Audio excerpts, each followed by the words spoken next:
Ever feel tongue-tied when a concert gets canceled, a deadline shifts, or unexpected expenses hit? This episode teaches you authentic American English phrases to express disappointment and handle difficult news confidently. Discover natural expressions like "that's a bummer," "tough break," and how to look into solutions in any situation. Here are some real-life conversations to help you learn how to handle different kinds of difficult news, from small disappointments to bigger challenges. Listen closely to how the speakers react and the phrases they use in these situations. Let's jump into the practice samples. "Oh no, did you hear? The concert got called off. I just saw the email." What? Seriously? That's a real bummer. I was really looking forward to seeing that band live. "I know, right? I was so excited. They said they're going to give us a refund, though, which is good."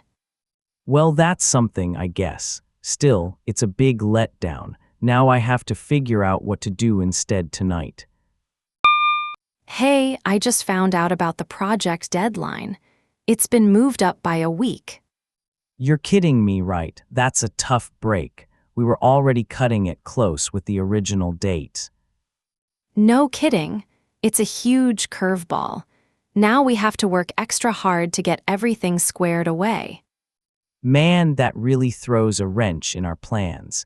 I was hoping to go home early this week. Looks like I'll be pulling an all-nighter. "I just got a call from the mechanic. My car needs a new transmission. It's going to cost a fortune." Oh man, I'm so sorry to hear that. That's really rough news. Are you going to be able to cover the cost? "I'm not sure. It's a huge blow to my budget right now. I was not expecting this at all, and I don't have that kind of money just sitting around."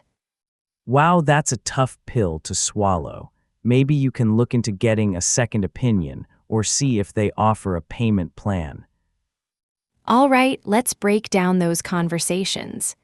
In the first one, when Chloe found out the concert got called off. We heard that's a real bummer, and it's a big letdown. Both are common ways to express disappointment about something relatively minor. Exactly. Called off is a great phrasal verb for when an event is canceled. And looking forward to seeing that band live shows genuine anticipation, making the letdown more impactful. Moving to the second sample, we had phrases like found out for getting new information and moved up when a deadline is earlier than expected. Cutting it close means you barely have enough time. Tough break and huge curveball are perfect for unexpected difficulties, especially when they really disrupt your plans. And get everything squared away means to organize or finish things.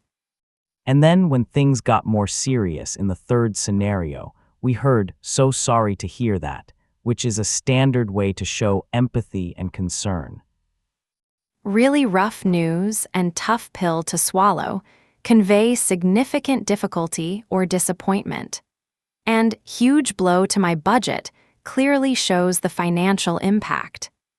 Write and look into is a helpful phrasal verb for investigating options, like looking into getting a second opinion or seeing if they offer a payment plan. These phrases help you sound more natural when reacting to news. They absolutely do. Paying attention to these common expressions will make your English sound much more authentic and help you connect better in real-life situations. We just heard several excellent ways to react when news isn't what you hoped for. Thinking back to the canceled concert, terms like "that's a real bummer" really capture a feeling of disappointment. Absolutely. And "it's a big letdown" also communicates that sense of feeling let down, often for something you genuinely anticipated. When an event disappears from the schedule, using "called off" is very natural for describing cancellations. Precisely. And the act of looking forward to something means you had strong hopes for it, making the bad news more impactful. In the second conversation, when you found out about the change, it meant you just received new information.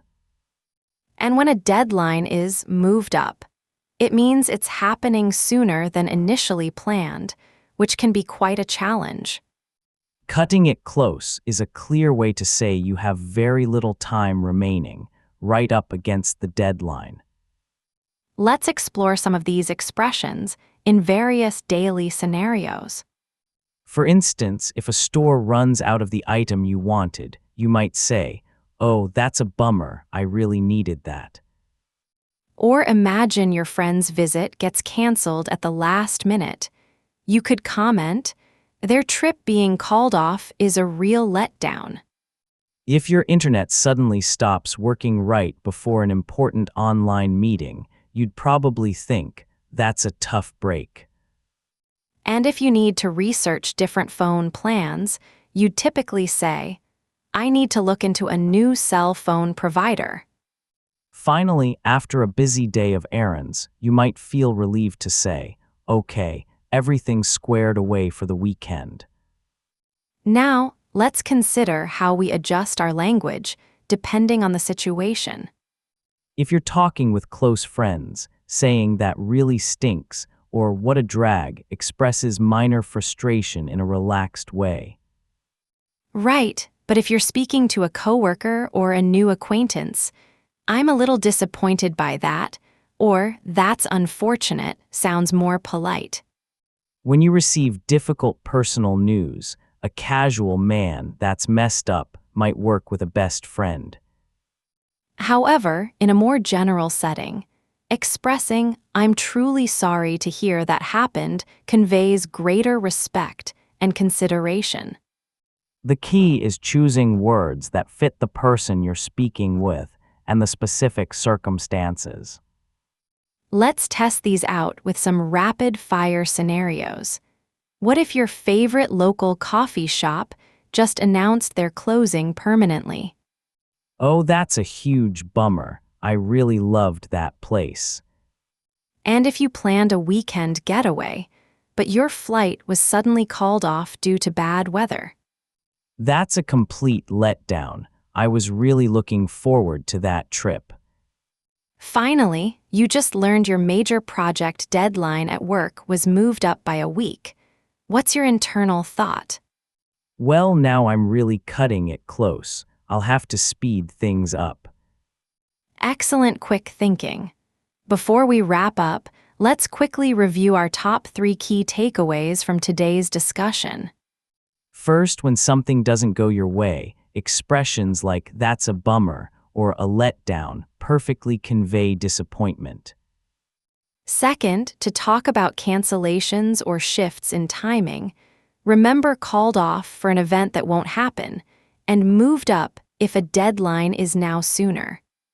And finally, always consider your audience. Use casual language with friends, but opt for more formal words when speaking with colleagues or new acquaintances. That brings us to the end of another valuable session.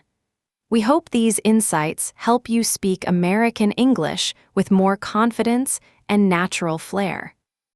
Join us next time on Double Your Vocabulary for more practical language tips.